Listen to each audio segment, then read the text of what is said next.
Genèse. Chapitre 2. Ainsi furent achevés les cieux et la terre, et toute leur armée. Dieu acheva au 7e jour son œuvre, qu'il avait faite, et il se reposa au 7e jour de toute son œuvre, qu'il avait faite. Dieu bénit le 7e jour, et il le sanctifia, parce qu'en ce jour il se reposait de toute son œuvre qu'il avait créée en la faisant.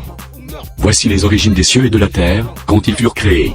Lorsque l'Éternel Dieu fit une terre et des cieux, aucun arbuste des champs n'était encore sur la terre, et aucune herbe des champs ne germait encore, car l'Éternel Dieu n'avait pas fait pleuvoir sur la terre, et il n'y avait point d'homme pour cultiver le sol. Mais une vapeur s'éleva de la terre, et arrosait toute la surface du sol.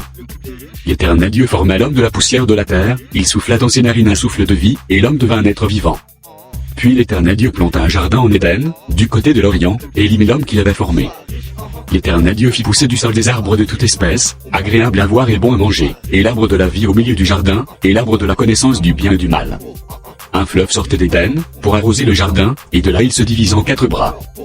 Le nom du premier est Pichon, c'est celui qui entoure tout le pays de Havila, où se trouve l'or.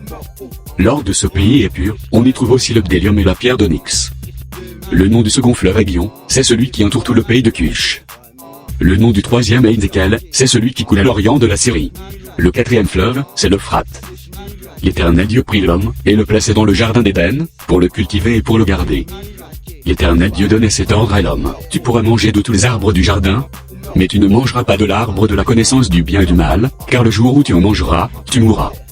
L'Éternel Dieu dit: il n'est pas bon que l'homme soit seul, je lui ferai une aide semblable à lui.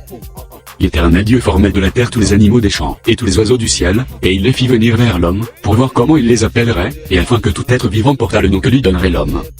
Et l'homme donna des noms à tout le bétail, aux oiseaux du ciel et à tous les animaux des champs, mais, pour l'homme, il ne trouva point d'aide semblable à lui. Alors l'Éternel Dieu fit tomber un profond sommeil sur l'homme, qui s'endormit, il prit une de ses côtes, et referma la chair à sa place. L'Éternel Dieu forma une femme de la côte, qu'il avait prise de l'homme, et il l'amena vers l'homme. Et l'homme dit: voici cette fois celle qui est os de mes os et chair de ma chair. On l'appellera femme, parce qu'elle a été prise de l'homme. C'est pourquoi l'homme quittera son père et sa mère, et s'attachera à sa femme, et ils deviendront une seule chair. L'homme et sa femme étaient tous deux nus, et ils n'en avaient point honte.